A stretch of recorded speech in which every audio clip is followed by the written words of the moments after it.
There we go. All right, and then I'm going to turn it over to Mark. All right. Thank you, Laura. I appreciate the introduction, and I appreciate everyone's time for being here today. I know it's early. I'm actually in Central Time right now, so it's even a little bit earlier. So if I'm a little rusty, a little raspy, please bear with me. But if you just go to the next slide, Laura, we'll run through a quick agenda, set the stage a bit. So we'll run through some introductions, get to know who we have on the line here today, give you a little bit of context and background setting, why this is important, why are we having this conversation, what's the state of affairs here in Virginia today, and then move into some of the practical application and education. So walk through some of the guidelines and recommendations that we've seen from best practices out in the field, discuss some of the tools and resources that are available and can help strengthen reporting and safe messaging, and then open it up at the end for some Q&A discussion. So throughout this process, really would encourage anyone, if you have questions along the way, please drop it in the chat so you don't lose track of it. If it's not an urgent one, we might turn back to it at the end. But if you have something that's sort of a high alert, please feel free to drop it in the chat along the way, and we'll try to address those as we go. So with that, we'll get into some introductions. No, it can be a bit cacophonous to get everyone off the line all at once and start chatting. So if you just want to drop in a little introduction into the chat box and let people know who you are, where you're from, that'd be great. Get us started there. And in the interim, we will introduce ourselves. So I am Mark Custer, and I am representing Reingold. We're a communications firm with more than 30 years of experience in the federal space, a lot of expertise in the government affairs area, also behavioral and mental health, substance use, homelessness. So a number of issues, and really excited to be here sort of representing the comm side of things in this component. So with that, I'll turn it over to the rest of the group to do a quick intro. So I don't know if Region 10 or SPARC or who wants to jump in first. I'll jump in. I'm Rebecca Kendall with the Community Mental Health and Wellness Coalition, and we're really, really excited to have this opportunity today. Reingold, Laura Latimer, who you will meet in this presentation, participates in our Public Awareness Committee and was able to help connect us with this whole conversation today. And so, welcome. And I am Laura Handler from Region 10 Community Services Board. I'm in prevention, and so we do a lot of work in our community around suicide prevention, mental health promotion, and also drug and alcohol prevention. And obviously, we're part of the much larger Region 10 CSB, who provides services for mental health, substance use, and in IDDD. And then I'll pass it over to Jordan. Good morning, everybody. My name is Jordan Brooks. I am the Regional Suicide Prevention Coordinator for Region 1 and one of the co-chairs of SPARC, which is our Suicide Prevention Awareness Resource Council located in Region 10's catchment, and we serve all of those counties that we focus on bringing community conversation about suicide and how we can improve our efforts to continue with prevention in the area. And I guess I will turn it over to anybody. Is there anybody else, I guess, that needs to go? Let's see. I think we covered most of us, but I know my colleagues Ben and Laura have joined me as well. If they could give a quick intro. And I'm happy to introduce myself more officially. Thanks for the promo, Rebecca. I'm Laura Latimer. I also work with Reingold and have the great privilege of also supporting the Public Awareness Committee for the Charlottesville Mental Health and Wellness Coalition. So excited to help bring these brilliant minds together and talk about responsible messaging. And then my personal background, I work with Reingold, which is a for-profit firm actually based out of Alexandria, Virginia. And we do a lot around communicating about sensitive issues, including suicide prevention, opioid misuse, as Mark and I'm sure Ben will also mention, particularly among the veteran community. And so I've actually been a communications associate, but I think for this conversation, I was previously an editor for our company. And so we did a lot of training and discussion about responsible language and word choice. So how to make sure that the audience that you're trying to reach is really receptive to your message and you're feeling as inclusive and responsible and safe as possible around really sensitive issues. So excited to talk about all of that with you all today. And I also live in Charlottesville, so excited to see some of these local names in the chat. So thanks for being here.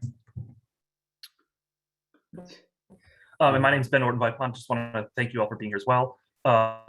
Like Mark and Laura, I'm a director at Reingold and work on projects in the Commonwealth of Virginia, including some COVID communications for Virginia Department of Health, and then the Curb the Crisis campaign, which is an opioid awareness and recovery campaign throughout the Commonwealth itself. All right. So got some of the introductions settled, and I see a lot of people jumping in the chat, and it's just great to see that we've got 40 participants today. Know it's early, and know it's not always an easy topic to just jump into. So I'm just over the moon to see this many people joining us. So with that all cleared away, we can get into sort of the meat of the matter. Why are we here today? So why is responsible messaging important? If we go to the next slide, first we'll set the stage. Suicide's a major public health issue, accounting for nearly 50,000 deaths annually. And even more than that, nearly 10 million more individuals seriously consider suicide, but don't act on it each year. So, in addition to that, it's not just a ton conversation about suicide. With a lot of these issues, we know there are comorbidities and other complex factors that go into it, such as overdose. We'll see that from CDC, there's an estimated 30% increase in overdose deaths in 2020, 93,000 deaths being the highest recorded yearly total. And then in addition to that, I think we all know we've been thrown a curveball with COVID, and the effects of that and the long-lasting impacts are still largely unknown, but the early returns are not necessarily very encouraging in terms of the signs of folks experiencing anxiety or depression as a result of the pandemic. And we are seeing some anecdotal evidence that suicide attempts were higher in 2020 than they were in 2019. So setting the stage sort of at a global standpoint or a national standpoint, and moving into the next slide, and getting into the so what of it. Well, research shows that responsible reporting can transform the way people think and talk about suicide and other mental health issues, and it can effectively connect them with life-saving resources and strengthen communities. So doing it right is really a major factor, and research backs this. So we have both, through the research community, have the Werther effect, which has come about and speaks about the unsafe nature of unsafe reporting, and it can get into some of the copycat instances. There's a famous case in Japan where publicity around the media, from the media around the suicide of a celebrity who had used a fertilizer was made known. The means were told, and there were copycat instances that popped out throughout the country where all of a sudden a very niche and uncommon way of means was being used more commonly. So doing it unsafely has been proven time and again that it can have copycat effects and reach out to the community in negative ways. Some more new research about something called the Papageno effect is actually examining the flip side of that, and that's the protective factors of safe reporting and safe messaging, and highlighting stories of hope and recovery, and showing people that you might be in this situation now, but that recovery is possible. This sort of speaks to the 9.99 million that of that fast stat on the earlier slide. If 10 million consider it, very few actually go through with this. So at any point in time, you could be reaching those people who are in that moment of crisis, who just need the right word, who just need the right sign that there's a reason to go on and that there's stuff out there for them. So at the end of the day, media and other influencers play a critical role in suicide prevention and destigmatization, and your work really makes a difference. So with that, just want to get into a little bit of the context here in Virginia, and I'll turn it back over to, I think Jordan's going to jump in, or Laura first. Thanks, Mark. Yeah, so as Mark mentioned, we see some general statistics nationally. So honing in a little bit more on some Virginia data. So in Virginia, suicide is the 9th leading cause of death, with it being the 2nd leading cause among ages 10 to 34, with the 4th being among ages 35 to 44, and the 5th being in age ranges 45 to 54. So, and in Virginia, looking at it, 1 person dies by suicide every 7 hours. And over 4 times as many people have died by suicide in 2019 than in alcohol-related motor vehicle accidents. So we want, kind of highlighting here why it's important for us as in our state, in our areas, why we have this conversation. We are seeing that even over half, almost 60% of our communities don't have enough mental health providers to serve, their residents to get the help they need. And when we're talking about, reporting and making sure that people are getting connected to help, this is one of the big things we want to make sure we're able to do is connect people to help and make them known that there are resources available. I'm looking a little bit more into the means, right? So how somebody complete suicide. So 64.49, so almost 65% of firearm deaths were suicides, with 57% and 58% of all suicides were by firearms. And looking at kind of the rank in the death rate, so nationally, Virginia ranks 40th with over 1,100 deaths in 2019. And I think Rebecca is going to then pick up with some overdose data and some general mental health statistics. Yeah, thanks. We do know, I'm sure most of you know, that opioid overdose have been increasing for a number of years. We do have really clear data that shows that with the beginning of the pandemic, that it really spiked significantly. You can see there in 2020 a significant spike. The data for 2021 is obviously incomplete. That is just the first quarter. So you can see that that was also higher in 2021. So this has been a growing concern for many, many years. There's also growing issues that are related around methamphetamine. We also know there's an increase in high THC poisonings with edible marijuana coming on this to Virginia, or high THC strains, and that alcohol is an underlying larger substance use issue than any of the other legal or illicit substances.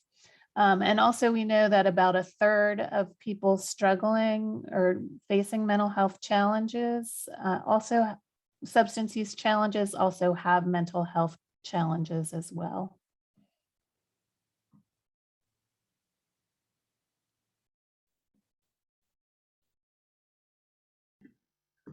Great. And Rebecca, do you want to speak at all to the Virginia mental health, or is that something, Jordan, if not, I can jump in and give an overview? Sure, I'll go ahead and do the mental health slide. I didn't know I was doing that one, but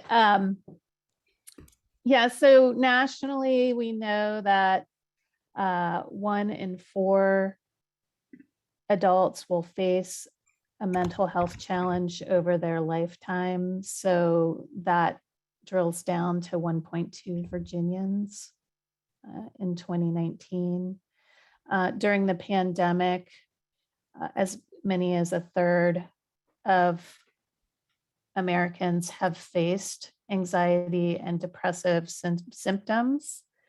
And we know that many people do not receive treatment for their mental health challenges. So a quarter of all people reported that they did not receive any treatment. I actually think that's probably underreported, that there's many more than that who have not received treatment, particularly in the last year.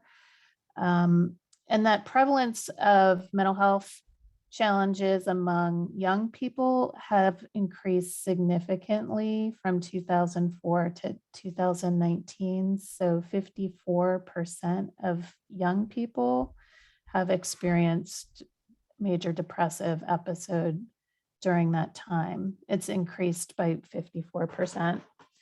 And then a really big issue in Virginia at this time is the mental health workforce. So we have a mental health workforce challenge shortage across the nation, but in particular in Virginia, ranks 41 out of 51 states and the District of Columbia in mental health workforce availability.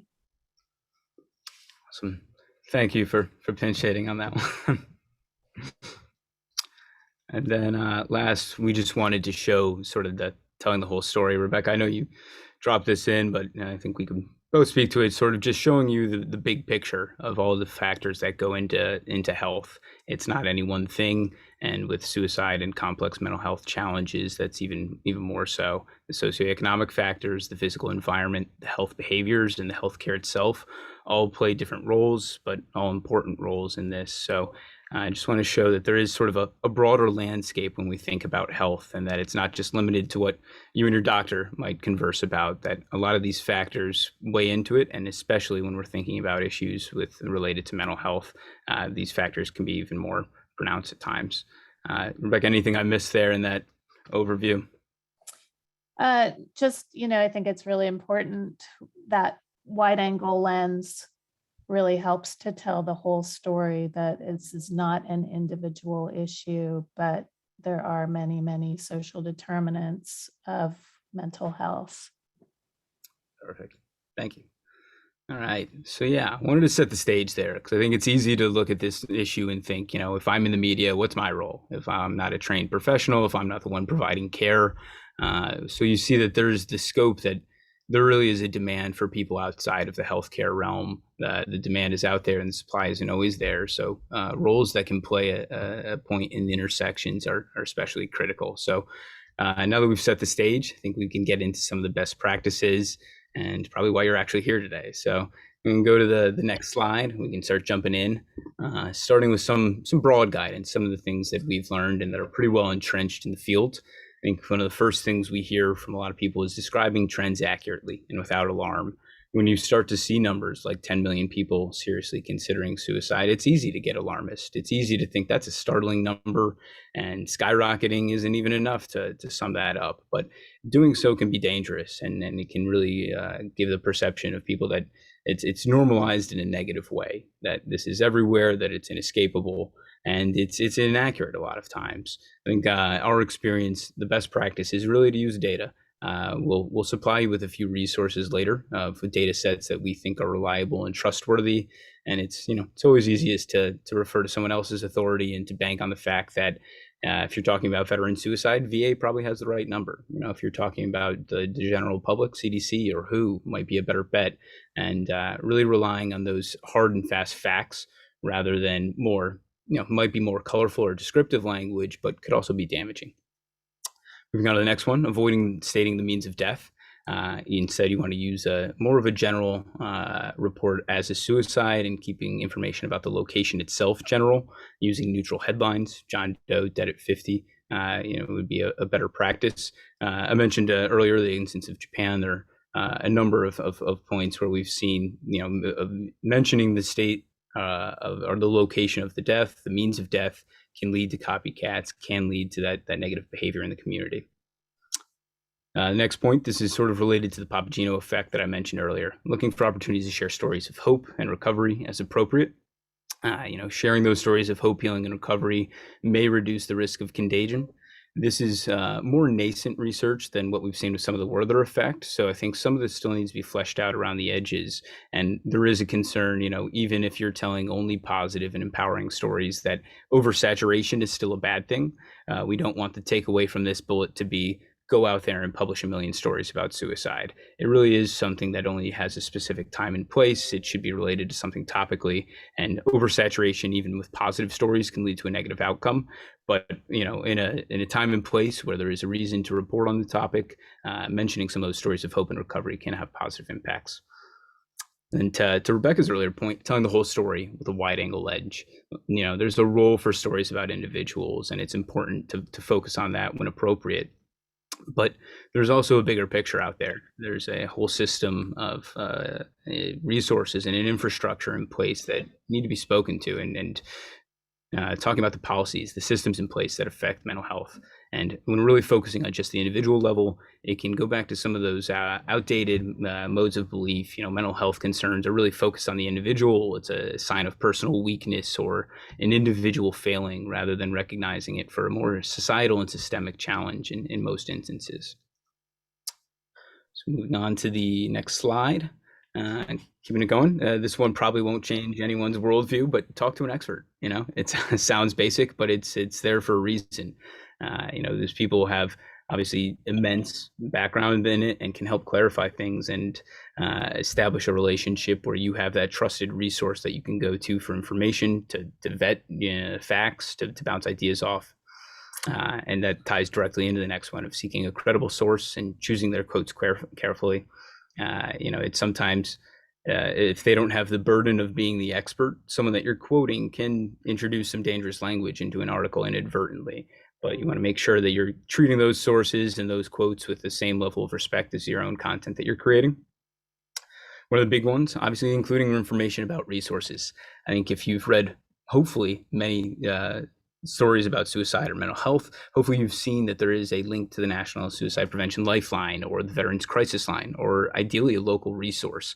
We want to make sure that when people are reading these stories and being introduced to this situation, that they have an outlet of sorts. They have a next step so that they know, what, that strikes a little close to home. That reminds me of myself, of my husband, my brother, my wife, whomever it is, that they have that next step and that they know where to go.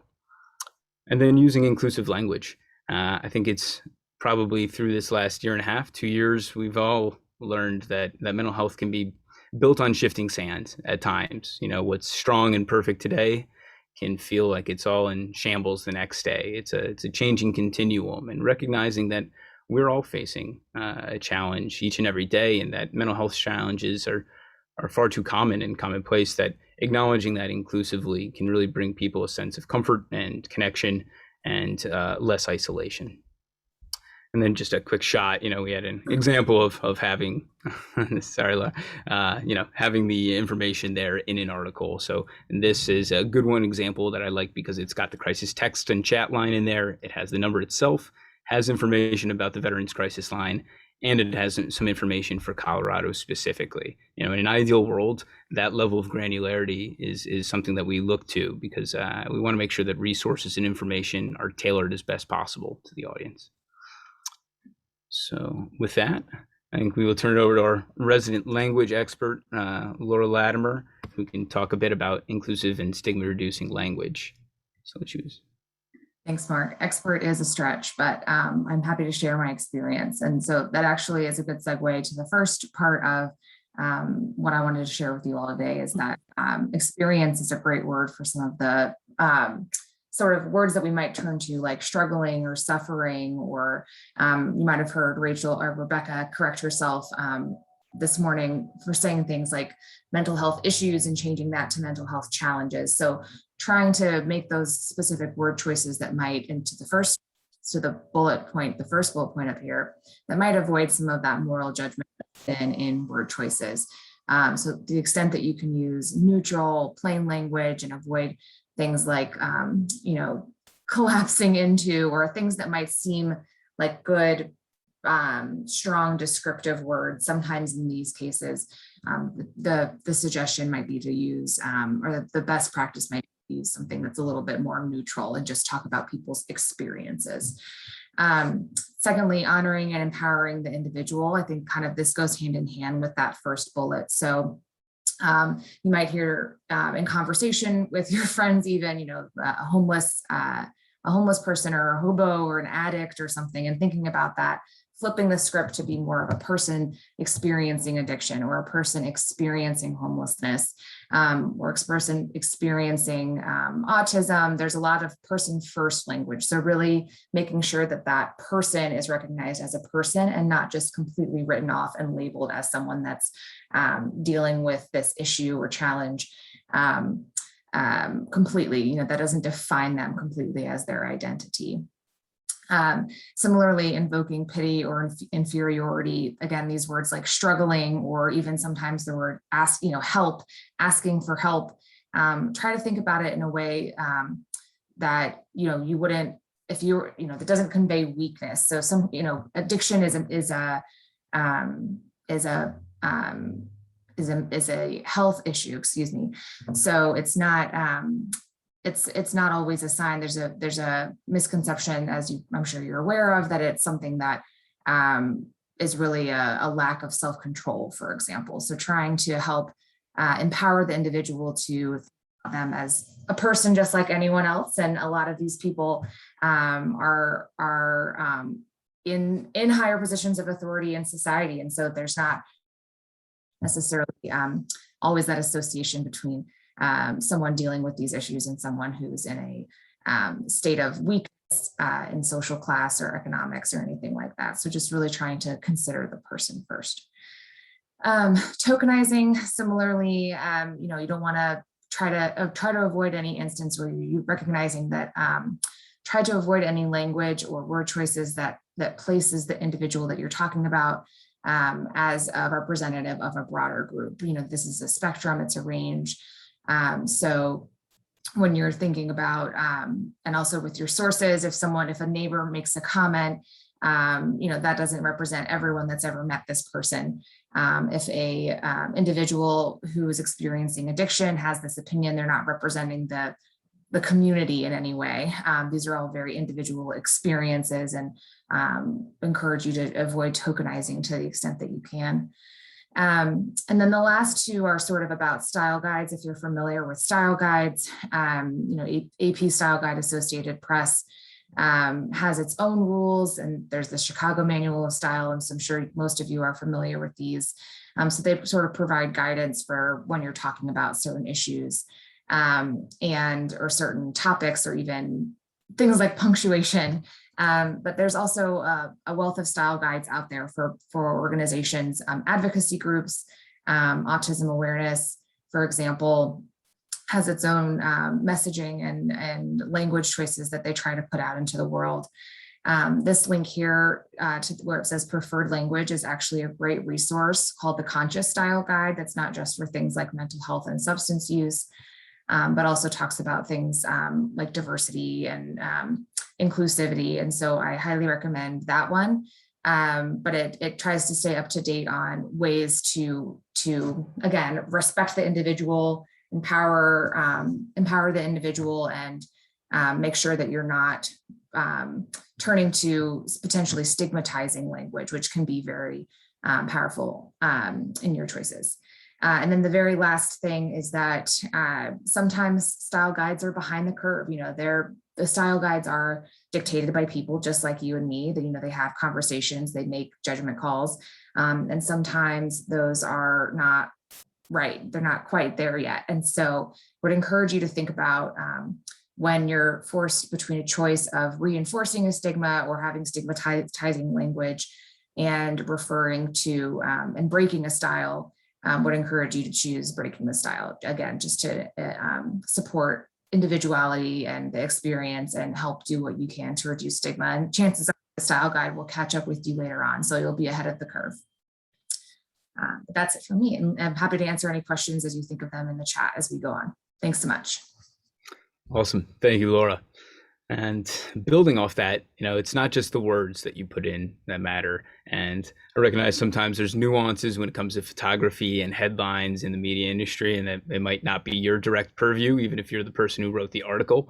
But it's the importance of, being in this session then to be able to communicate this back to the editors or the headline writers or whoever else you work with, to make sure that it's not just the content of your article that's strong, but that the supporting imagery and headlines and language is there to really reinforce that and enforce best practices.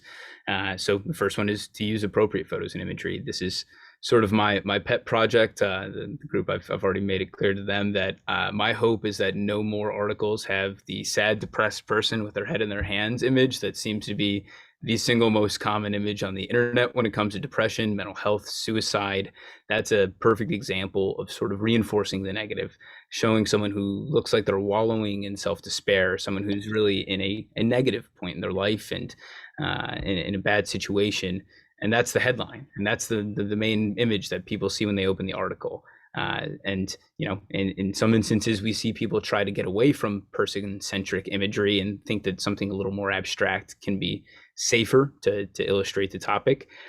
You'll see I've chosen a real-world example here that I found from actually I think it was an African publication, but it was an article that was really well written, great resources, information in there, but they chose to use an image of a noose as their leading image.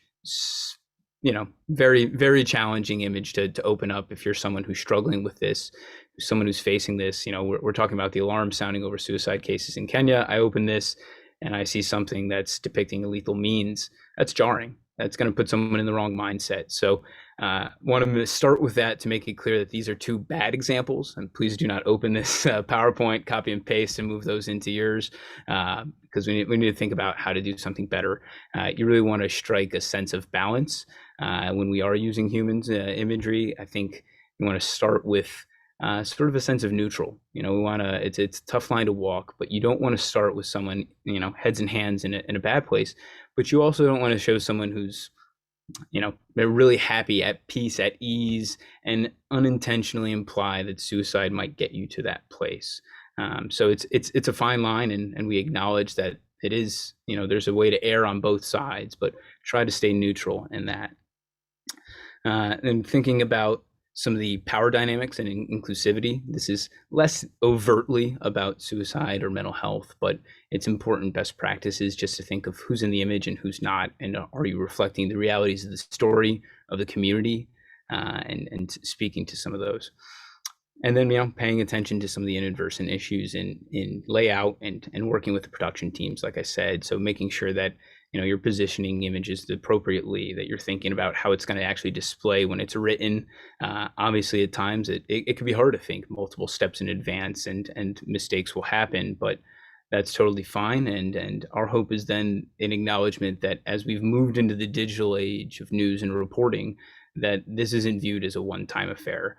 You didn't miss it by hitting print and having a bunch of hard copy papers necessarily go out that can never be changed.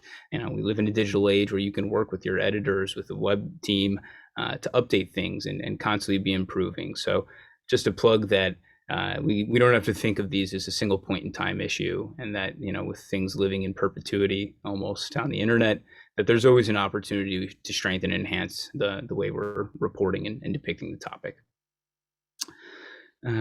Great. So I think that covers the images, and want to get into hopefully a more engaging part of this and actually get into some of the examples and practice. So having given you some of the best practices, some of the tips and recommendations, we wanted to put in front of you a few options of real life examples and see if the group can pick out ways that the article or the reporting could have been strengthened. So if we go to our first, we'll see that, a topic on Anthony Bourdain, obviously very prominent and public figure and received a lot of coverage. So we'll look at this and see that big bold headline, why did Anthony Bourdain commit suicide? So I don't know if folks are comfortable putting in chat, or if even you want to jump off of mute and voice if you think, I know what the wrong issue is there, what could be strengthened, what can be improved. Nina, gold star for the day, commit. The big, it's almost a layup in this field, but obviously it's something that's still, 2018, very recently that this was reported. So that's a big one. There's also a slightly more nuanced point too, that we don't just want to think about, commit suicide, obviously incendiary and inflammatory in this field, but also thinking of the implication of the headline. Why did Anthony Bourdain commit suicide? There's an unstated point there that there might just be one reason, that there's something that, that sparked this, that if we could just talk to him, we would figure out, oh, it's that one thing. In reality, I think we all know, and most of us know, that it's a complex affair. There's a web of issues that all come together, and it's, not necessarily the best practice to make it seem as if, oh, if he just had turned left instead of right, things could have been different, because it's not as cut and dry as that. So started there, and we can move up into example B, getting a little bit more nuance in how we might improve this. So recognize it's maybe a little smaller, maybe a little bit more reading. So I'll give folks a minute just to scan this, but obviously it's about Kate Spade, another prominent figure. So give folks just a minute to cruise through this. And if we have any other, oh man, a minute not even needed. Marla knocking it out of the park. I'm wondering if you all should be teaching this session and I should be jotting notes, but yeah, absolutely. The means of death being reported, and in general, the details about the location, about the context, about the note that was left. These are all things that seem like it's great color, it's great detail to really bring folks into the story, but there's a time and a place, and this in the means of in the view of the field, it's really not the time or the place. Yeah, Nina, great point. It reads like crime reporting. This isn't a crime. It's a tragedy, and there's some nuance there. We think we see in a lot of best practices that if there's a strong feeling that information about a location needs to be included, to bury it down towards the end of the article. But as you can see, it's really leading right off the bat with this and sort of slapping in the face with it. So 2 for 2, y'all are rocking.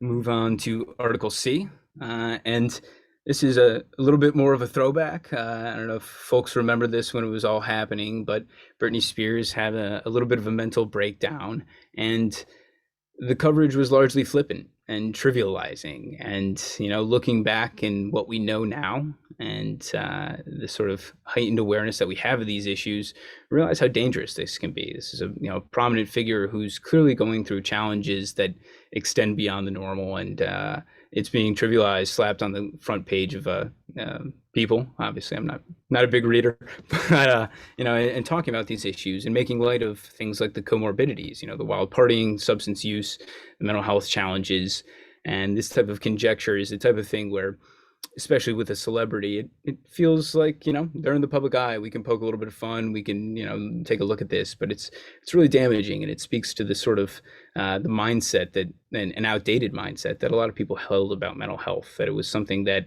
if it wasn't to the point of a suicidal crisis, could almost be poked fun of and not necessarily given the due respect that it's deserved. This is Laura. If I can jump in, Mark, I think this headline in particular is interesting because it adds some of that colorful language like I was talking about before that, there could be alternative word choices. So, wild partying, what does that mean? What's considered wild? Sobbing in public, is she just crying in public? I mean, I speak for myself. I guess there have been moments that I've felt a little emotional in public. Is that considered sobbing? Do you want to go that far?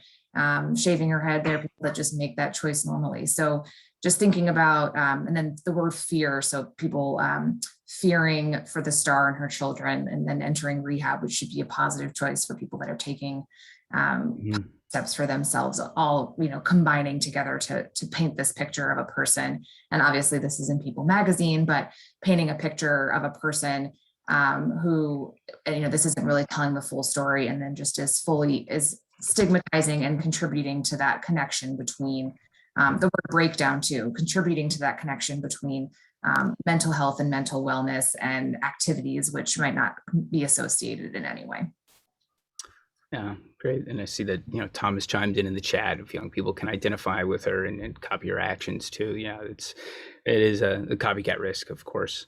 So yeah, that's sort of where we are with Article C, and wanted to take it home with something that's a little bit closer to home and something that's related to your world a little more closely.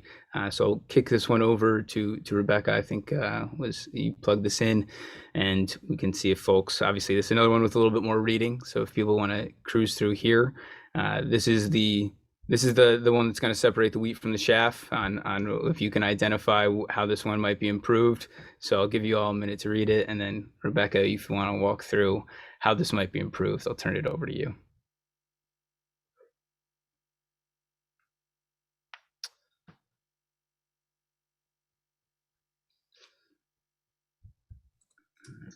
There.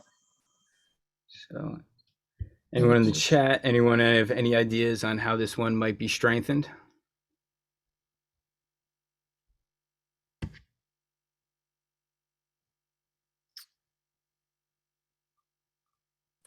If I were more on the ball, I would have had the annoying Jeopardy noise queued up to put people on their toes. I'm going to chime in to say that this is not a publication in the immediate region, even though it does reference Charlottesville. We wanted to throw this one in there because there is going to be a lot of reporting on this bill over the coming years as local districts pass policies for inclusion of transgender and gender expansive students. Every single school district needs to be doing that. But there's been a lot of reporting that talk about risks of suicide among transgender and gender expansive youth without having a story tag So that little column that says, if you or someone you knew is at risk of suicide, call the Suicide Prevention Lifeline. And so again, this is talking about risk. Imagine transgender students reading this who may be feeling isolated in their schools, maybe bullying in schools. Again, that little tag is a really, really simple way.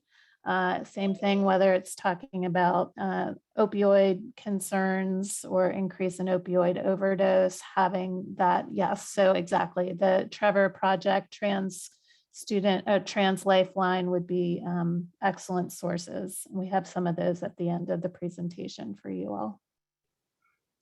Perfect. To jump, jump in one more time here too, but I think if I were editing, if I would put on my editing cap and read this headline, I might flag the idea of using the word treatment in the headline. I think treatment often evokes some sort of clinical treatment, and treating transgender students, I think, could be misread if you're just skimming the headlines as something that's looking like some sort of treatment to fix transgender students or improve their health or something. And so that might, another alternative there could be like approach or examine, consideration or something, again, that's a little bit more neutral. So that's a little bit more challenging, but thinking about, again, the context of the news consumption and how people might experience and the word choice could be something to keep in mind as well.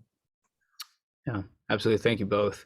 And I think in my view, this is an example of what we're trying to illustrate, is that this isn't a poorly reported story. There's clearly a lot of research that's been done. It's well written. It's just an example of how we could take something from good to great. So I don't want ever the thrust of this to be that the media is not doing their job. There's a failure in this industry. Most of the reporting is great, if not better, and that there's just a few opportunities where we can really shore up some of the elements to make it even stronger. So don't want anyone to leave with the idea that we think that everything is irresponsible and that folks aren't doing their job, but small ways to improve even already good writing. And a lot of great input in the chat. So thank you all for jumping in. There's so many things to be mindful of, and flagging some really great things in there. All right. So with that in the books, wanted to actually flag one more resource that's pretty new and an exciting tool that we wanted to share with you all. So SAVE and Cisco have come together and to build a new tool that supports journalists and content creators to help reduce risk of suicide contagion. It's called the News App for Suicide Reporting. We've got a screenshot there for you, link in the PowerPoint, and can also send it out after the fact. And it's really an intuitive and simple tool. You just go ahead and copy and paste your article directly in, click verify, and you'll see on the right some of those suicide reporting guidelines, 1, 2, 3, 4, and we'll flag in your article, and we'll actually highlight language that could be, mentioning a suicide method or saying commit suicide or applying implicit blame. So it's something that I'd really encourage anyone to build into their process as they have time, as they're developing content. I think it's really a good first gut check. You'll find when you use the app, it's really powered by machine learning, so it doesn't have exactly the nuance and sophistication of a human editor reviewing your work. It'll probably flag more things than it really ought to. That's a good thing. We want it to be that first safety net where it flags, say, 8 potential issues in your article. You go through them, you see, only 2 or 3 of these are really actual issues that I need to change, but gosh, thank God it caught those ones. So it's a tool that I really believe in, that I've seen a lot of good use come out of. We're seeing more and more newsrooms build it into their processes, and would encourage folks to take a look at it and examine how they could use it when they're developing communications their own. And it obviously doesn't just have to be journalists. This could be any content you're creating, whether that's a newsletter for your constituents, whether it's an email, whether it's web copy, it'll do all the same. So we'll encourage folks to check that one out. And then moving along, some additional messaging and prevention resources, reporting recommendations, obviously the name of the game. I think even in this chat that we're seeing that there's language choices that are evolving and that people have questions about here. And it's an ever-changing landscape. So we really encourage folks to not just view this as a point in time training where you've checked the box, and now I know all there is to know about suicide prevention and mental health reporting. Groups like the Reporting on Suicide, Reporting on Addiction, Pointer, the DART Center has a really great trauma reporting set of guidelines. Those are hopefully groups that are built into sort of your arsenal to stay up to date, because it is such a new field and developing area that the guidelines and recommendations are changing and evolving quickly, especially as we think about other populations of interest and the way we want to handle that information. So would encourage folks to put a bookmark on some of those and keep up to date there. Touched on it early in the presentation, but data sets. The importance of accurate data when it comes to this issue can't be overstated. And as best possible, I think you want to try to go to sources that feel like they hew closely to the end audience. CDC and WHO are great. I know I've worked extensively with the Department of Veterans Affairs, and the amount of work that goes into their suicide reporting for veterans and service members is really impressive. And the data sets they have are bulletproof and lock stock. So it's a type of thing where we want people to go to the sources themselves and stay clear of some of that language skyrocketing of the suicide pandemic or epidemic. Obviously, subject matter expertise can't be overstated.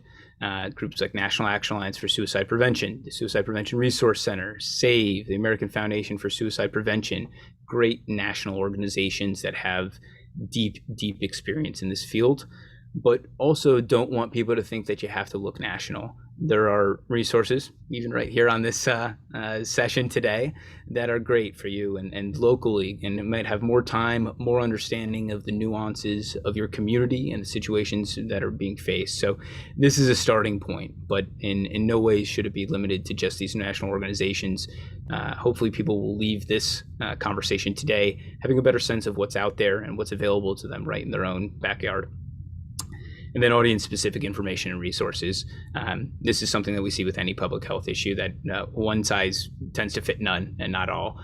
We can't paint with a broad brush when it comes to giving people information about what could be really a life-saving resource. So when we think about veterans, think about the Veteran Crisis Line, and think about groups like the Trevor Project or for LGBTQ, JED Foundation for youth, and Steve Fund for youth of color. So there's a lot of, we've gotten more and more granular in the groups that we're working with and the populations they support, which is a great thing. That there's going to be something that's a lot more tailored that speaks to that individual rather than to a collective, a royal we. So just want to put those in. Obviously, again, we'll share this. There's some links built into this, and this will be something that people can reflect back on and hopefully bookmark some of these resources.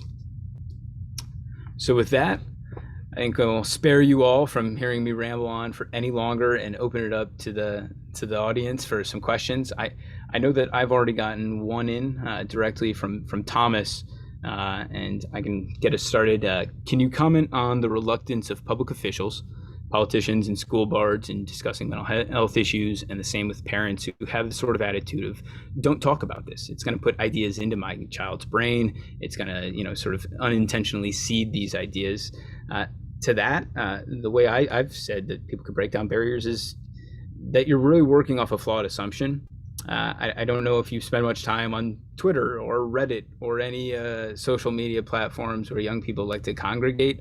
I think you'll find that it's a topic that's already unfortunately in a lot of children's minds, and a lot of young people are already facing this challenge. They and their peers are talking about it.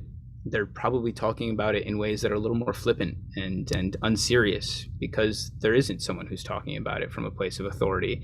The adults in their lives are often treating it like a subject that's taboo, something that they don't want to touch.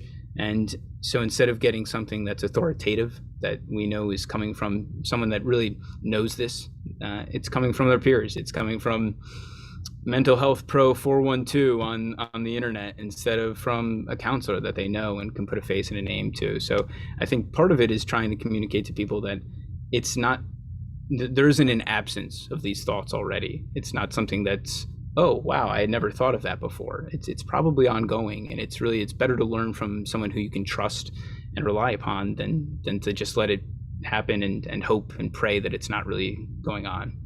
I don't know if anyone else on the panel has thoughts about how to jump in and how to open up those conversations with people who might be reluctant to even broach the topic of suicide.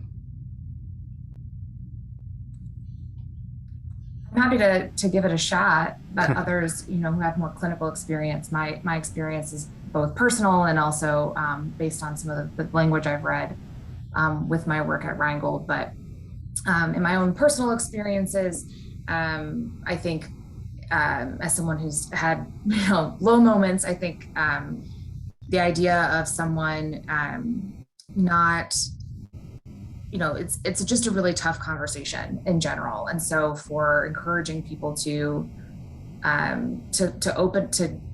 seize the awkward, I think there's a campaign that's about this, and just kind of bite the bullet and start a conversation instead of just ignoring it altogether, I think ends up cutting through some of that tension as people really are experiencing these things in isolation. And there is a lot of research out there that says isolation is such a contributing factor to mental health challenges, suicidal ideation, and things like that. So just reaching out to people that you care about, or people that are going through hard times, and just, that one connection, that one moment to say, want to check in with you, and starting those conversations, I would encourage that. I also think in terms of the language side of things, asking kind of open-ended questions instead of closed-ended questions that sort of cut off the conversation. So instead of asking things like, hey, are you okay? Where the pressure might be to respond, of course I'm okay, especially with a lot of image, or the focus on individual people with conversations like this with Zoom. The camera is on all of the time. People are seeing other people who on Instagram are only showing the positive sides of their lives and things. Instead of immediately asking it and confirming what you want to hear, that someone is okay, really giving them space through your language choices for it to not be okay, right? So I want to hear how you're feeling. Let's talk about that, or not just want to make sure you're good, right? And then sort of putting that pressure on them to answer in a way that you want them to make them feel more comfortable. And I think that's probably more often something that I know this gendered idea of tend and befriend with women who are really emotionally accommodating, just socially, I think is a little bit easier to fall into that trap. I know from our experience working with veterans, there's this idea that they are really independent and don't ever want to be dependent on someone else for help or resources. And so giving them that space to, again, talk about empowering it for themselves, taking these good actions for themselves, as opposed to saying like, I need you, I need your help. A lot of times they won't ask for that help. And so giving them the opportunity for you to extend your help in a way that doesn't look pitying, belittling, that's sort of this collaborative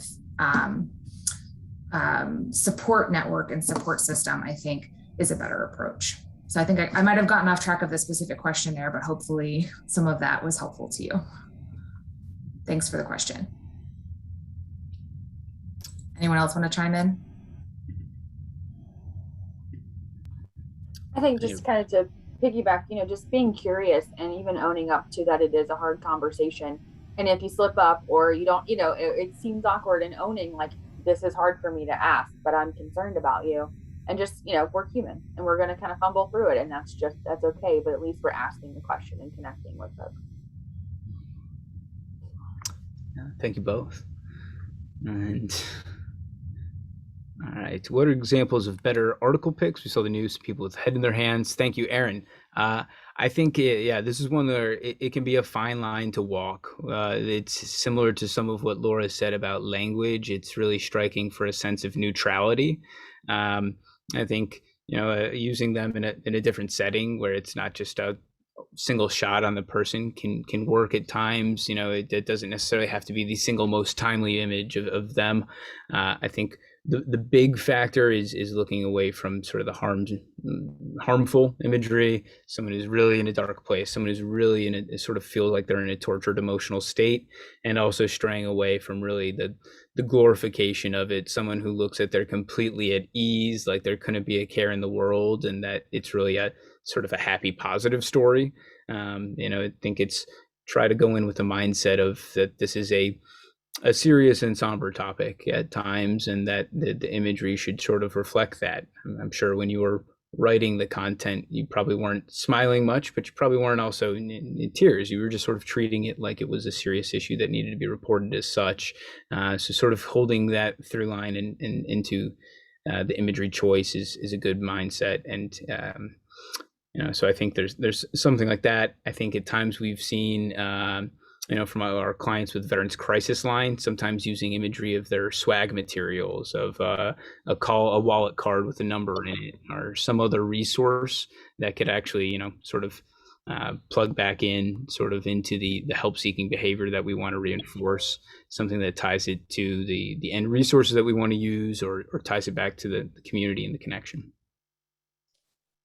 I would add that the group reporting on addictions that's linked here in the slides that you will get is starting to compile an image database.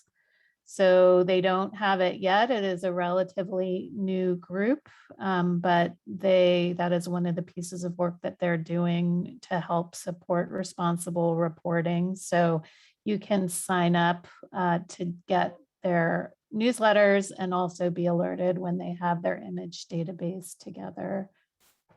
And I did see Nina's note in the chat about supporting social media for On Our Own, and been seeing those new style of posts for On Our Own's offerings. And I think there is it's muted colors. It's a little bit fuzzy, but still shows people, it shows connection. I think those are really good intuitive sense of style around connection. And, it's not all like everything's happy and cheery, but maintaining a kind of look and feel, I think that's really appropriate. Yeah, that's a really great point too, as it relates to social media, because a lot of times there's a higher burden of volume for social media. You're expected to post much more frequently. There's concerns that, oh God, I'm using the same image for the umpteenth time. So there is a challenge to look for more, and I totally understand that. I think at times it is walking that line of not getting too cheery as well. With some of the work we've done with veterans, some of the initial pushback was, why are there so many people grinning in these pictures? Why do people look like they're having a good time chatting this through? It doesn't really reflect the accuracy of what's going on. So, sort of striking that balance and going through the challenges of having to post constantly, it can be daunting at times. So that image bank sounds like an absolutely great resource, and hopefully that comes to fruition sooner than later. And Mark, one thing I'll just jump in with too is, recognizing the limitations of an image bank or a stock image account. If you find that you run out of things that show connection or two people together or community, something that we just do from sort of a communications perspective is to underscore what Mark said, not finding images where people are smiling all the time, because that doesn't necessarily fit the subject matter, but maybe something a little bit more reserved, but direct on profiles. If you think about what Rebecca said earlier in this presentation, 1 in 4 people, across their lifetime will experience some sort of mental health challenge, but you don't see 1 in 4 people, holding their head in their hands or looking sad when you're outside, right? So, people with mental health challenges can also appear, very straight to camera, in the same way that anyone can. And I would encourage you to look for those if you're looking for solo pictures. Absolutely. Great, thank you. A small thing too, but in terms of pictures, I mean, if even just like having someone without their teeth showing, I know that sounds really strange, but someone who maybe is smiling with their mouth closed, I feel like looks less expressive and maybe more contemplative, but I think could walk that fine line of being, optimistic and sort of a neutral again, instead of being grinning and cheerful. And I know if it's full, we can put some links, and I know Reingold has done a lot with imagery. We have a great creative team that considers things. So if it's helpful for us to try to find some websites to put in there as examples, we can do that as well. So is the term smizing? Did I get that right? Is that? I don't know. But yeah, thank you, Laura. I see a question from Megan Rowe. You briefly mentioned autism earlier, and what would be the best organization to give language guidance? Typically use people first language, but I know many autistic people prefer identity first in that case. I will admit that this is not my area of expertise, so I'm going to opt out of responding to this one. Laura, I don't know if you have any guidance or folks from the Region 10. Yeah, and I'm happy to share what I know again, and feel free others who deal more with, on the panel or in the community, in the attendee list. If you guys have experience in this area, please do chime in. I think first, I don't have a top of mind organization that I would turn to. I would continue to keep, do Google or whatever, trying to find those people. I imagine that there's a lot going on every day, different organizations coming to the forefront. That conscious style guide that I mentioned, I think is a good resource and often links out to other places. So I do consider that somewhat of an authority, but again, encourage you to do your research there. To your point about people first language or identity first language, it's an interesting thing because I think my general recommendation would be to think about it if you're in a one-on-one setting, or if you are in a, if you're talking about a news organization or some sort of reporting, I think trying to respect the person's preference who you're speaking with, if they have a preference for identity first language and they've communicated that, then I think that's appropriate, and you should be using that language. But in a global setting, I think using identity first language probably runs a greater risk of being stigmatizing than using people first language, just because, again, you can't assume that everyone feels so strongly about their identity with one thing or another. But in the worst case scenario, you could always ask, right? So try to do, especially in a one-on-one setting, say, how would you like me to talk about this with you? Is there a preference that you have? And that would be my recommendation there. Other people on the call, do you have suggestions or comments on that question? It's a great question. It is a good question, Laura, and that was a great answer. I think to me what it touches on too is just that this guidance we're giving, and like Laura said, does strike less of a risk at being stigmatizing than if you use not person first language. And sorry, there's a 5-month-old in the background if you can hear him. But it just drives the point home that depending on what sort of community you're touching on, and what sort of topic you're discussing or writing about, you might need to do a little bit more digging to make sure that you're sort of respecting that community and sort of the guidelines that they've created for themselves, even if that community is a little bit disparate. Just digging a little bit more will strike a good balance there. Awesome. And I see one from Serena. Appreciate the Conscious Style Guide resource posted that addresses the use of language. Do you have another resource that addresses graphic design? Off the top of my head, I don't have one sort of ready to rock and roll and share with you, Serena, but I can actually do some poking around and actually check with our design team. We might just have some internal best practices that we've developed and not something that we're actually referring to as an external validated source. But either way, happy to look into that and practice what we preach and make sure that we're sharing resources to give you all the information that you need.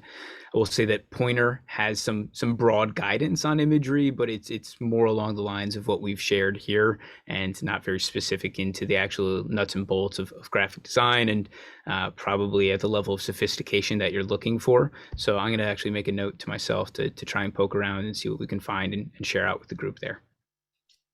I would add, this is a little bit different, but there are some really good graphic design guides for health literacy. So helping the general public be able to process and understand health-related information so that they can take action for health purposes. And so I think some of those recommendations around graphic design definitely have some crossover if we're trying to point people in direction of services, treatment, taking some kind of action.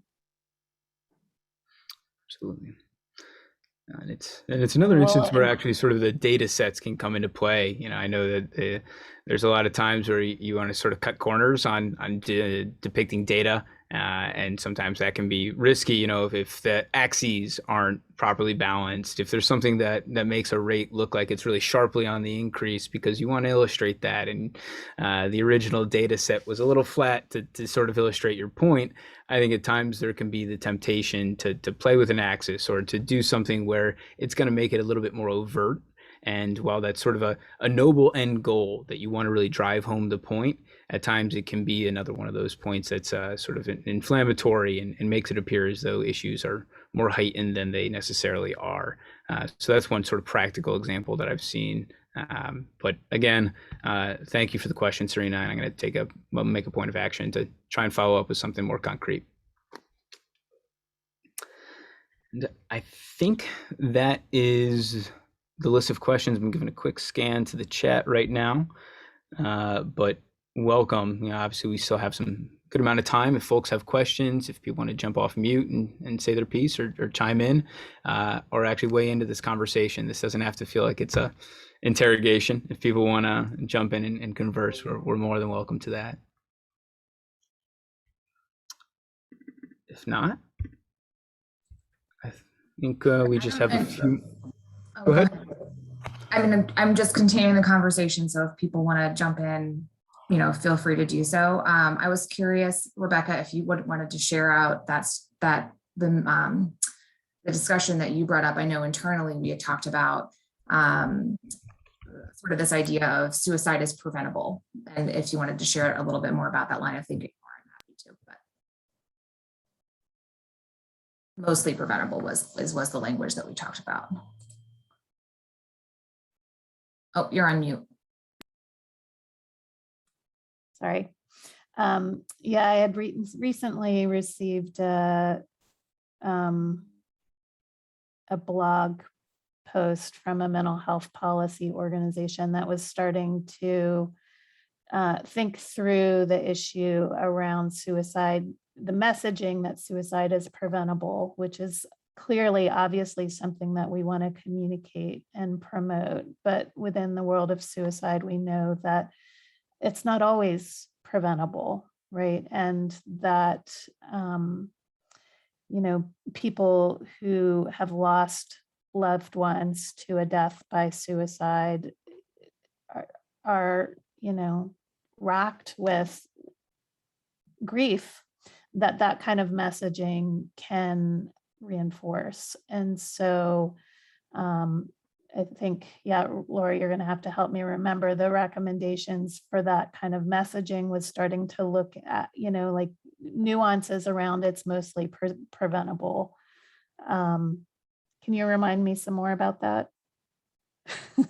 Yeah, sure. And sorry to put you on the spot. That's okay. It was an interesting nuance from the language perspective of kind of this idea of survivor's guilt and, people feeling this pressure that if someone does end up dying by suicide, that it's on them and it's their fault, that they could have prevented it or they could have done something. So trying to kind of soften that a little bit to say, suicide is mostly preventable, or do what you can to help prevent suicide, as opposed to saying like it's everyone's fault if one person doesn't speak up, kind of thing.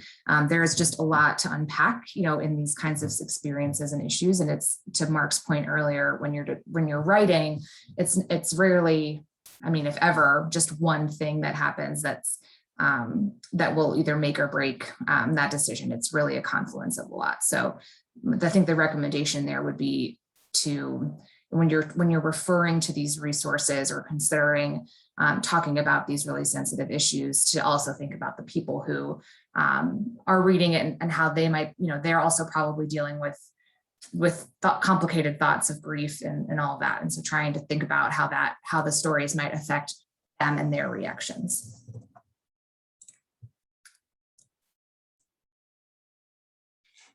I'd like to make just a comment.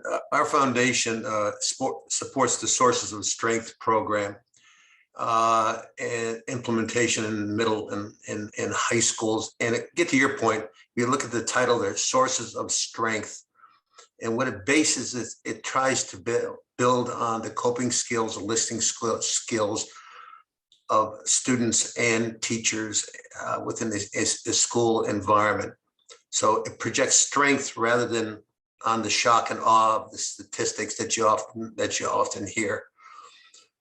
So I would look at that program for your schools. As I said, we're doing this in Louisa County and Fluvanna County and at Fort Union Military Academy here locally.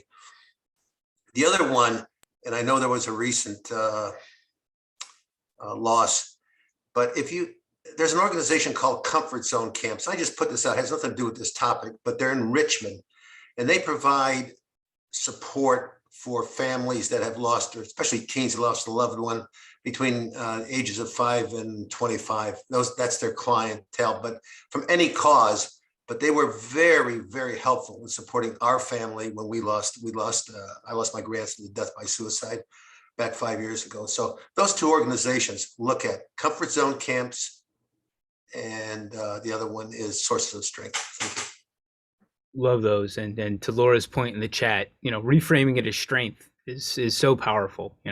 It's easy to not ask people and to not talk about it. That doesn't take strength. Speaking up and working with folks and acknowledging the issue, that's a real point of strength. And comfort zone sounds great, and it ties into something that we've been talking about, that suicide isn't just the point of crisis and the immediate red alert moment. It's everything that leads up to it.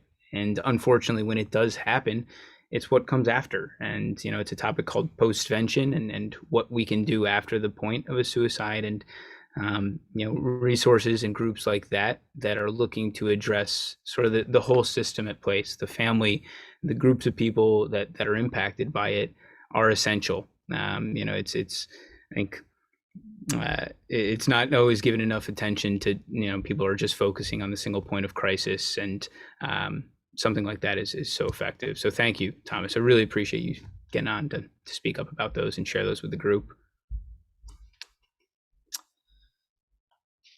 All right. I'm curious if anyone here has something timely that they're working on communications wise, or an experience they want to share that would be helpful to talk through, or you have questions about in this safe space.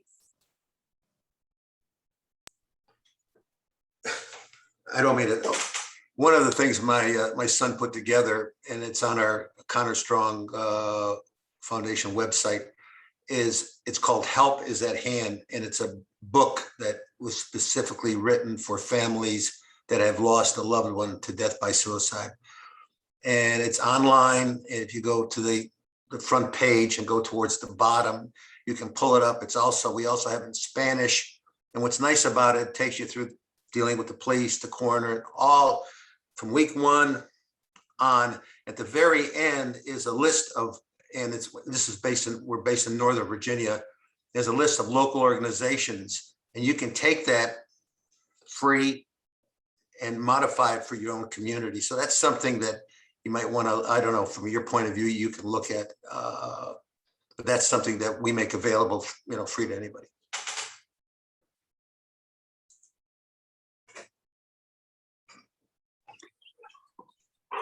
I wanted to mention something. This is Erin Tucker. A lot of several of our members have expressed to us that they've had really bad experiences with the National Suicide, the Crisis Helpline, National Suicide Helpline. And so I know that it's given out all the time, but I worry about people calling it because of the bad experiences we've heard. So I was just wondering if that's anything that you all have heard reported. Yeah, I'll say in my experience, I used to work supporting the Veterans Crisis Line, so obviously an offshoot of that and not directly related. But some of what we heard is that, anecdotally, bad feedback tends to get shared much more commonly than good feedback, especially when it's a good feedback on a call where you reveal to someone that you might be in a suicidal crisis. Even if that goes perfectly, the tendency isn't for people to come back out and share, oh man, this was such a great call. So some of it is, I think the perception is always going to be a little bit more strongly that when someone does have a very bad experience, since it is such a serious issue, that's going to get a lot of runway, and people are going to run with it. So there's a little bit of that nuance to it, but then I also do acknowledge that some people do have bad experiences. They call in, they put on hold, they get disconnected, the person isn't as understanding or as compatible with them as they might be. So absolutely don't want to trivialize that and make it seem like it's not happening. I think my recommendation for those individuals would be to get a lay of the land of what else is out there. It's not just one resource. A lot of these lifelines are actually sort of a network of interrelated call lines. And you might have just, if you know one call line, you know one call line. And you might want to look for some local resources or some of the other groups that have their own lifelines or call lines for more specific populations, and people of populations of color or LGBTQ, and go to those, especially if that's someone who has that background. My advice would always be for a veteran to call the Veterans Crisis Line. A number of their responders have military experience and are just more likely to have some ability to connect with you and have that shared background. And the same would be true for people of color, for LGBTQ populations. So I just want to acknowledge that there are a lot of other resources out there. If you feel like you're hearing time and again that the National Lifeline isn't the one, I'd really encourage you to sort of look to see what else is out there at a local level, or to explore some of these other groups that we've shared who might be able to speak to some other populations. But I don't know if anyone else wants to jump in on that as well. Yeah, I just would note, like, most community services boards that serve our areas have emergency services numbers that do have clinicians that are there, are local, and are 24/7 to talk to and kind of troubleshoot what's going on, and to advise kind of, what treatments are there, what kind of services are available. So it doesn't have to be just the national number. I would definitely encourage kind of connecting with your local CSBs to see what their contact information is and what's available for crisis services in your area. Thank you. And thank you for the question. It's a great point. Thanks. All right. Some other people in the chat, mostly just some more resources. Any other questions, statements, resources people want to share with the broader world?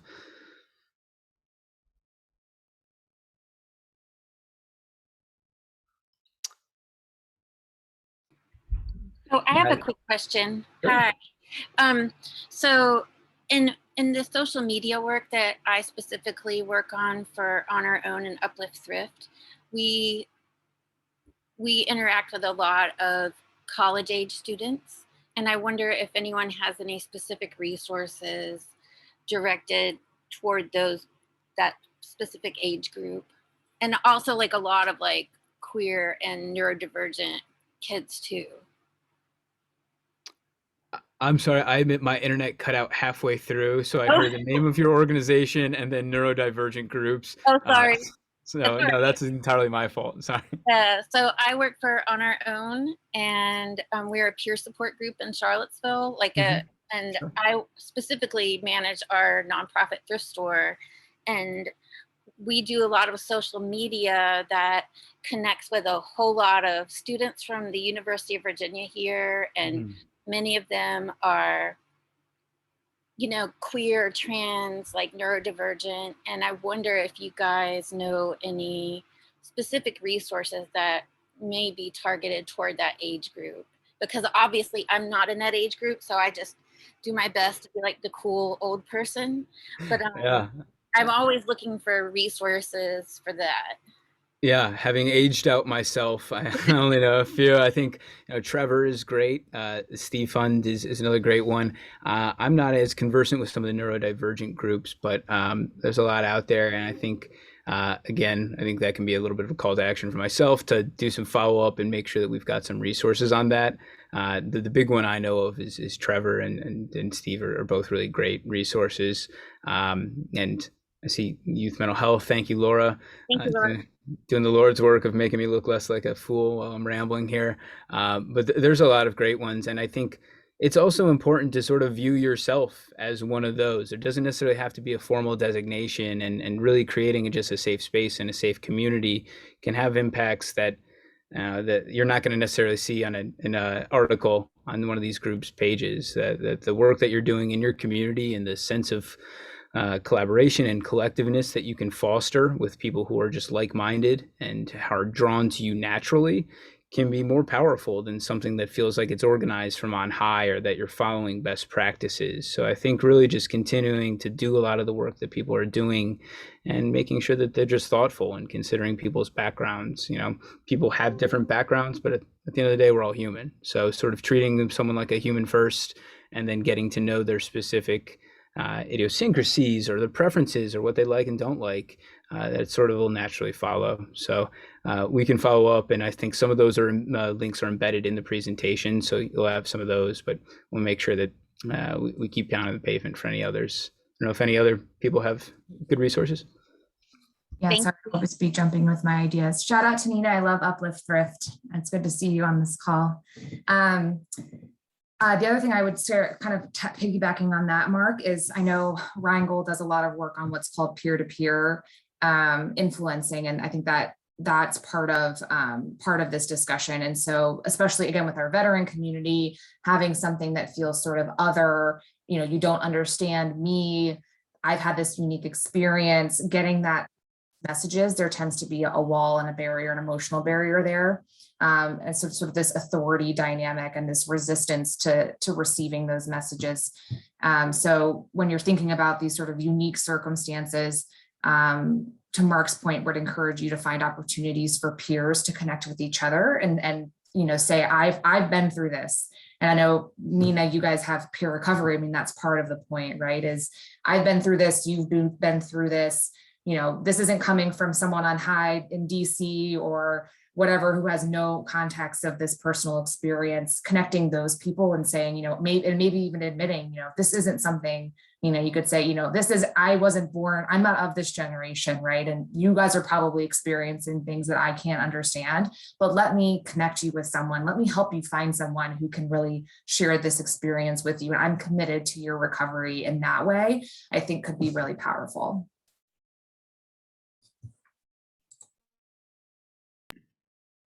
Laura, thank you so much. That's wonderful. I appreciate that. I'm glad you love Uplift Thrift. Awesome. Some ECPR, Youth for Mental Health. Thank you to everyone who throughout this has been dropping stuff into the chat, and I'm finding some new ones myself. So this is really great, and I appreciate this community coming together and sharing all this. Any other questions, comments, proclamations? Running out of a comment. I'm a reporter in Charlottesville. I've interviewed some people here before, but just a comment first. Thank you so much for doing this. This is very helpful, and I'm excited to bring all this stuff back to our newsroom. But after you're interviewed by a reporter about any sort of mental health challenge that is going on, definitely email the reporter any links or numbers that you think would be helpful to someone who's struggling, because we can always put that in the article and share that. And I always like to do that, but always remember to do that, because we can put those numbers and links out there. But thank you so much. This is so helpful. So glad to hear it. And it's really a great reminder. It's sort of it's not a one-way street in either direction. We want to make sure that we're providing as much information as resources we have, and no one's assuming that everyone else is the smartest person in the room. That's such a great point, and really glad to hear that you're getting something out of this.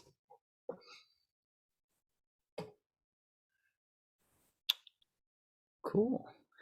Any other last hot button issues people want to touch on? Or if not, I think we have a few last slides to just wrap things up, and great, keep us all connected. So first, I'll turn it over to our friends at SPARC to give a little what.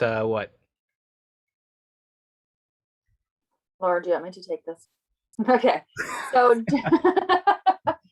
so SPARC, right, is our Suicide Prevention Awareness and Resource Council. So basically, we are a group of concerned community members and professionals, partner agencies, kind of anybody that's interested. We welcome you guys to join. We convene to talk about, what's our goal and how can we reduce the number of suicides in our area.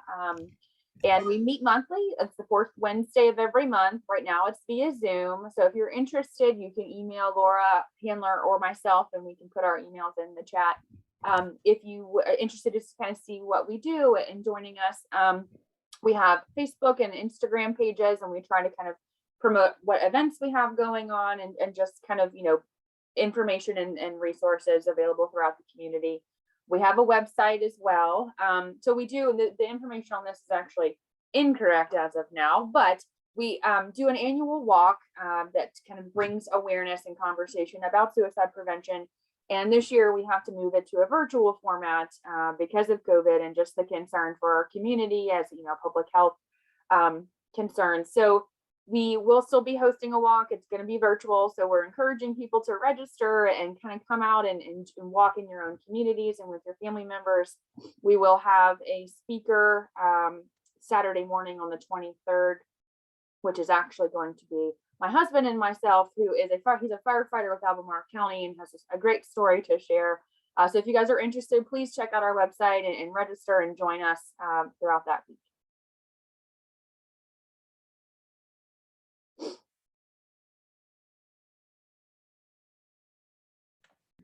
And then just wanted to share with you all about the Community Mental Health and Wellness Coalition. So we are a group of over 25 different behavioral health and other organizations in our region. Our mission is working together to improve behavioral health through planning, advocacy, and access to effective service delivery. So we have work groups that are focused on addressing opioid and other substance use concerns, focused on anti-racism and behavioral health organizations. We have a public awareness committee as well, which was kind of the place where this training started to bubble up. There's several people on this call that participate in our public awareness committee. And we would really love any of you. Yay, Laura Latimer and her Endless Wisdom is a great contribution, and we are recruiting. So we would love if this is an area, a topic that you are passionate about. We meet the first Wednesday of each month at 2 p.m. So the first Wednesday of October, we'll be meeting at 2 p.m. And you can contact me if you are interested. We'll make sure you have email information for all of us after the presentation. We have the Help Happens Here website, which is an information and referral website. Serena Gruia, I don't know if Serena's still on here, was instrumental in helping to create that with a number of design professionals here in Charlottesville, and we have a new expanded website coming out soon. You can follow us on Facebook, and then we also have a monthly newsletter, which is chock full of information about local resources, services, trainings, etc. in the community. And then we just wanted to share with you all an upcoming event. That's our next slide. So 1 week from today, we're doing a presentation with the Virginia Festival of the Book on harm reduction. So this is a shelf life presentation at noon with VA Festival of the Book. The book is Undoing Drugs, The Untold Story of Harm Reduction and the Future of Addiction with author Maya Salovitz. She's also author of a book called Unbroken Brain, which I have heard from a number of mental health and substance use clinicians that this and peers that the Unbroken Brain book changed their life.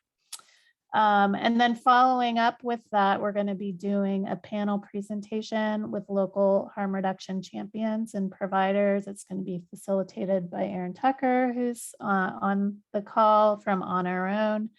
And it'll be a great opportunity to learn more about harm reduction supports in our community. Awesome.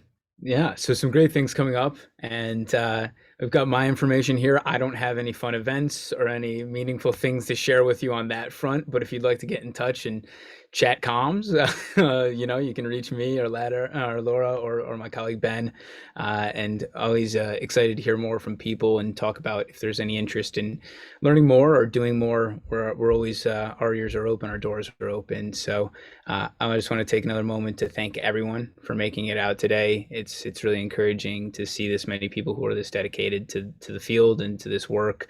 And we're so happy to have had you all join. So that'll be it from me, but I can turn it to the group if there's any last plugs or farewells.